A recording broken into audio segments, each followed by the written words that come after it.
Welcome to the Elder Law Growth Podcast. Nobody should pass away without a solid plan in place, and everyone should be able to age with dignity. That is why we are on a mission to help elder law and estate planning firms grow their practices online so that they can create a lasting legacy for families everywhere. Hello, everyone. Welcome into this week's episode of the Elder Law Growth Podcast. As always, my name is Dan Hafner. I am your host. I am very, very excited for the guest I'm bringing on today to introduce all of you to. She is the wife of the founder, Jim Blake, and her name is Andrea Blake. She has been working with elder law and estate planning attorneys for approximately the past 6 years. Started all the way back with Elder Counsel, and she is our director of operations.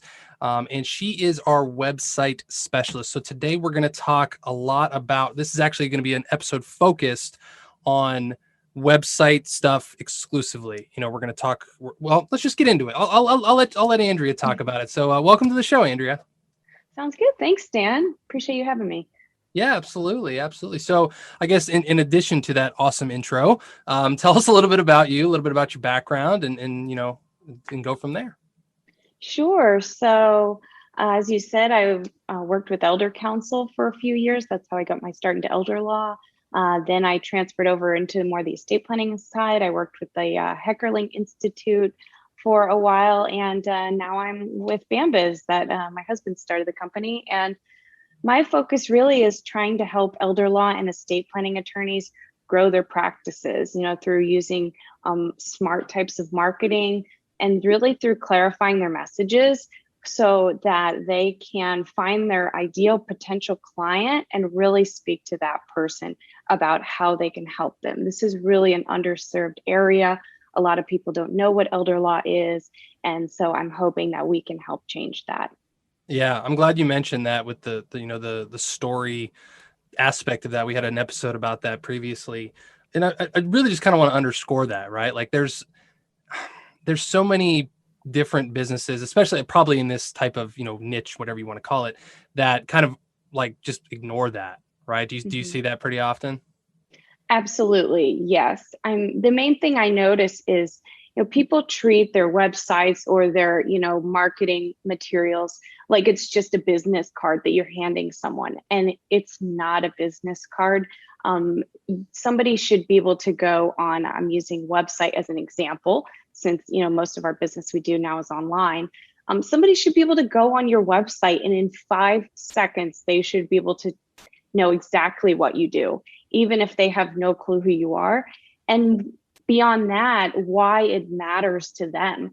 So don't just say, we do elder law. Okay, that's wonderful. But why does that matter to me? I've never heard of elder law. What is that? We use something when we design a website. It's called the grunt test. This is actually Donald Miller created this, which he's the founder of StoryBrand. And so basically, if a caveman went on your website and was like, what can you do? You should be able to answer that in a way that a caveman could understand. So super simple language. So I know that's easy to say. It's a lot harder to actually put into practice. So when we built our demo website, or you can even go on our Bambiz website, we do the same, we try to practice what we preach. But so for an elder law attorney, if someone goes on your website, right at the top, you need a huge tagline. So for our demo website we created, it's helping seniors protect and preserve their legacy. So we don't say anything about elder law. We don't necessarily even say that we're lawyers, but we're protecting and preserving your legacy. We're working with seniors. And that type of messaging is what you need to be clear about not only what you do, but exactly who you're working with and how you can help them. And then, beyond that, if you need further clarification, because sometimes it's hard to fit, everything you do in a headline. So, below that, we have a kind of a subtitle, Your Golden Years should be a time of rest, relaxation, and making new memories with loved ones. And then the kind of last piece of this, of how you get people to not only understand what you do, but they need to also understand how to buy. That's what Donald Miller calls it, how to buy. But for this, it's not like someone's just going to go on and buy a $10,000 estate plan right off the bat, right? So we're not just selling like a widget. So it's what's the next step? So with that, it's typically a consultation, scheduling a call consultation. Maybe it's subscribing to an email list. Maybe it's downloading a lead magnet type of resource. You have to kind of decide, what do you want the next step to be? And then make that clear. Like, that should be a call to action at the very top of your website. Click here to do, X, Y, Z. Click here to schedule a call with us. Click here to learn more about how we can help you. I like to soften it. So things like click here to learn how we can help you is a nice one, because it's not so salesy. But you have about 5 seconds when someone lands on your website to answer those questions. What do you do? Why does it matter to me? How's it going to make my life better? And how can I buy it? Or what do you need me to do next if I'm interested? So that's the thing we see people missing the boat on a lot. Yeah. So there's a couple threads in there I kind of wanted to hit on too, because the last piece you said there was you have like 5 seconds, right? And it's crazy to think that it's like, okay, well, we're targeting, with an elder law and estate planning website, you're targeting people who are older, that are, a little more advanced in years. So do they really have that short of an attention span? Yes. That's maybe you get 7. Yeah. The range honestly is actually from 3 to 7 seconds. So I say 5 because it's a happy medium. So you're probably right. So maybe a millennial is more like 3 and a senior is more like 7. But 5 seconds is the sweet spot you need to aim for sure. Yeah, incredible. Mm-hmm.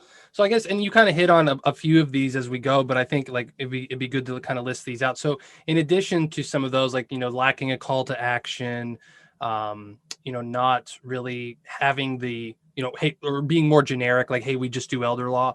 What are some of the other like most common problems that you see with elder law and estate planning websites today? I would say the number one problem is the person who wrote the website. So we'll say it's the attorney. Okay. They talk about themselves, and people don't care about you. We're all selfish, right? That's just human nature. We are, we have a survival instinct, and we are looking for things that will improve our lives and make us better. And so when I log on a website and someone's, talking about where they went to school and their qualifications and all these things, like, that's great, but I don't really understand how that's going to benefit me in my life and how you're going to help me solve my problem. So it needs to be always, a good website is about the viewer. It's not about the writer. It should always be about the person viewing the website and what their problem is and how you're going to help them solve it. So that's the number one thing I see. Yeah, I mean, that's incredible too, because I even take a look at some of the different websites out there, and there's people that, there's firms, there's whoever that have just like up to date, like great websites, but like you said, they're very kind of self-focused or kind of lack clear calls to action. And this might not be your firm, you guys might be crushing it, right?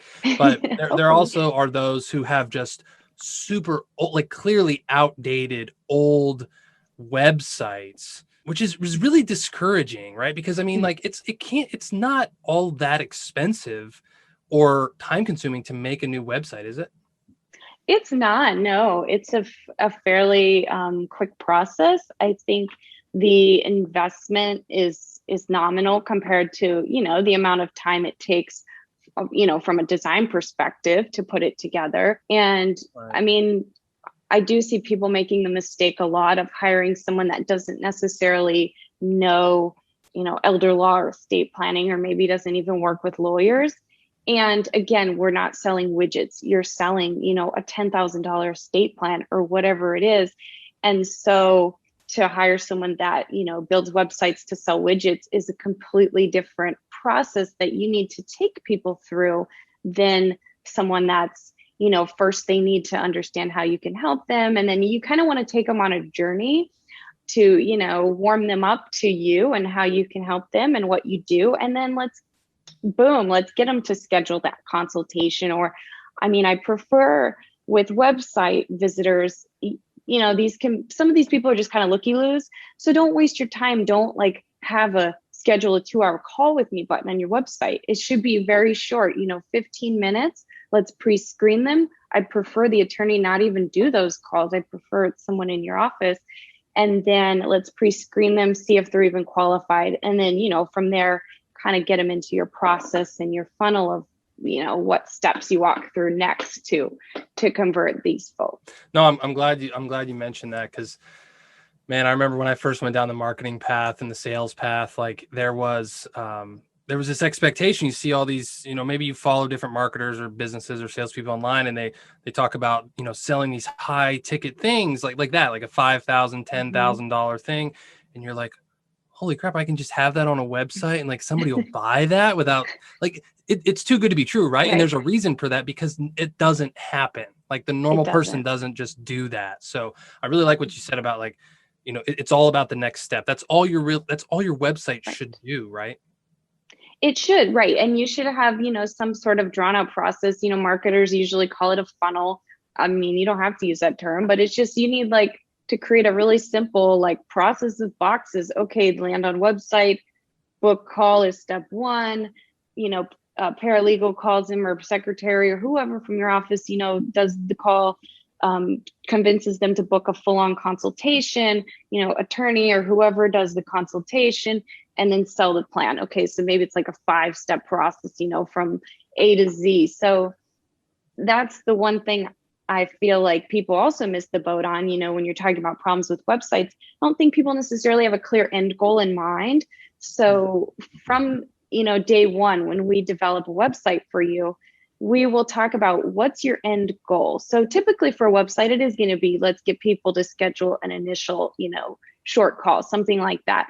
But beyond that, then now that that's in your office, okay, what's your end goal in the process that you have in your actual office to get the sale? So keeping the goal at the forefront is super, super important. Well, I'm glad you brought that up too, because a very common thing I see a lot too is that there's multiple calls to action, right? It's almost like a busy, quote unquote, busy website, right? And it's not just estate planning and elder law. Like this, there's websites like this all over the internet. You know what I mean? So there's, hey, schedule a consultation, or download this ebook, or attend this webinar, or buy this T-shirt, or all, whatever it might be, right? So what do you say to that concept of having too busy of a website? Yeah, I think there's a happy medium. So I'm not a huge fan of like all these pop-ups, like these chat boxes and all these things that pop up. I don't like that stuff. I think it's taking away from your message. But I do think having strategically placed, we call them lead magnets. So that would be a way to collect someone's contact information in exchange for a resource. So I think having a few of those strategically placed is great, because some people might not book the call. Maybe they're not ready. No matter how much you put buttons on, hey, here's the next step, book a call. Some people might not be ready. But if they see on there a guide, 5 red flags to look for in a nursing home, enter your email address below. That's a little, friction is really what you have to think about. Like what's low friction and what's high friction. So something like putting in your email address to download a guide is what I would call low friction. Somebody's probably willing to do that. And guess what? Now you have their contact information. Now you can put them on your e-newsletter list. Now you can follow up with them. So that's a low friction. Booking a call, having like a system in place where you have some kind of plugin, they can book a call. That could be like a medium friction where you're going to get some people to do it. Some people might think, man, I'm not quite ready for that. So, having something like a contact us form with like 17 different questions about what are your planning needs, that's high friction. Like no one's going to fill out some super long form on your website about every single problem they have. It's just not going to happen. So think about that too. When you're buying something or you're on a website, what kind of things get you to put in your information and what kind of things make you click off? And it's the same thing your potential clients are doing. Yeah. And I used to feel bad about it, but there's nothing wrong with going and looking at other websites, looking at your competitors' websites, and just perusing, even if it's from your phone, or if you're really paranoid about them, coming back and seeing who visited their website. You can go on your wife's phone or your kid's phone or your neighbor, or laptop or whatever, but Yeah. there's nothing wrong with doing that and seeing like, okay, I really like how their little contact button looks, and maybe we could change that, or maybe we could, and it's in like you said, there's really multiple threads, right? So there's, hey, if they book a consultation, what's the process? What's the strategic process they're now entering? Or if they download the lead magnet, what's the strategic process they're now entering? So I like that a lot. So we've talked a lot about, all these different things. So what would be like, and I don't want to put a number on you or anything like this, but, like if there were some quick hitters, some, I don't want to say easy changes, because obviously like some people do their own website backend stuff. Some people have some, hired out, but if there were some really easy, quick, common changes to make to an elder law and estate planning website, like today, what would you recommend?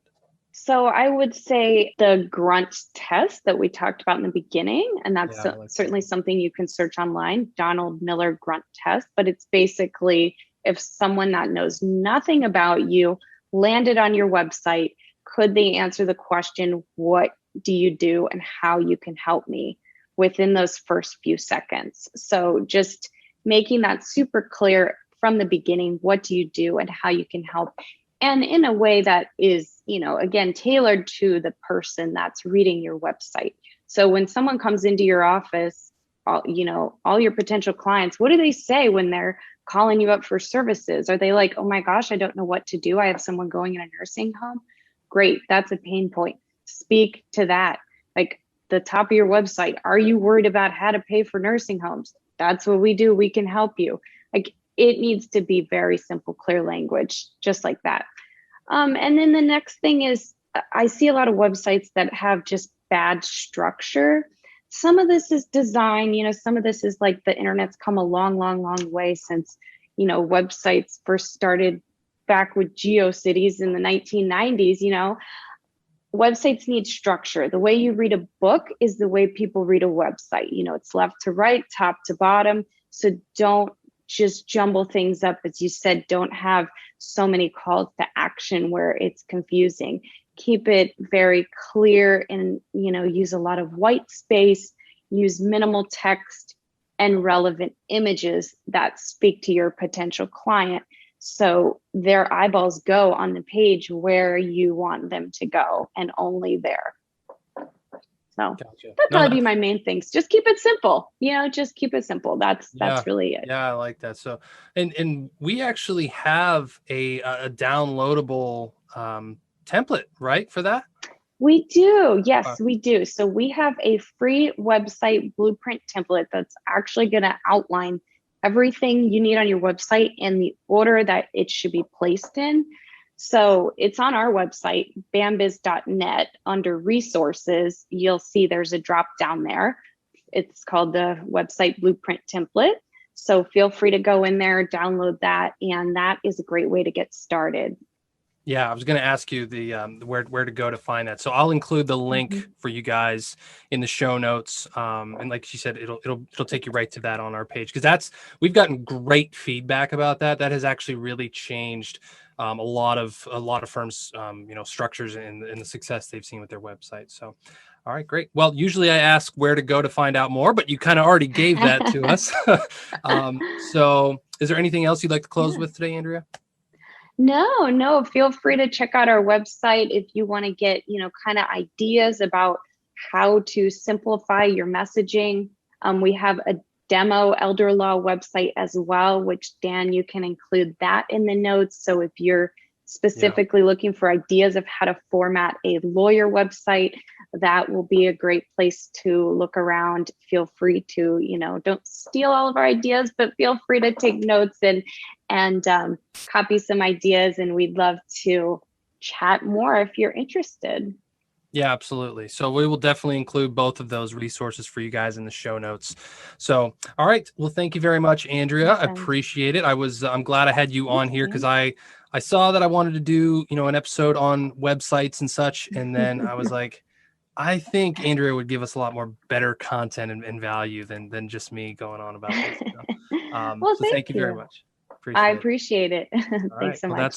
that is all we have for you guys this week on the Elder Law Growth Podcast. I hope you got some value out of this. I know that there's a million different, places that you can host your website or ways you can do it. And it can all be overwhelming and confusing. But the thing to remember, just like kind of what Andrea said, was, keep it simple. There should be structure. There should be story. There should be relevancy to it, and you'll be fine. So again, we'll include the links to the sample website and the resource download where you can kind of, for lack of a better term, you can kind of hack, the right structure that we've seen work well. So you guys go ahead and click on that. As always, we appreciate any subscribes and shares of the Elder Law Growth Podcast. I do have a cool announcement for you guys, but I'm going to release that next week. So I'm going to give you a little bit of a teaser for that one. So yeah, it's going to be really, really cool. So I'm excited for that. Well, that is all we got for you guys today. Thank you, Andrea. Thank you, everyone. And we will talk to you next week.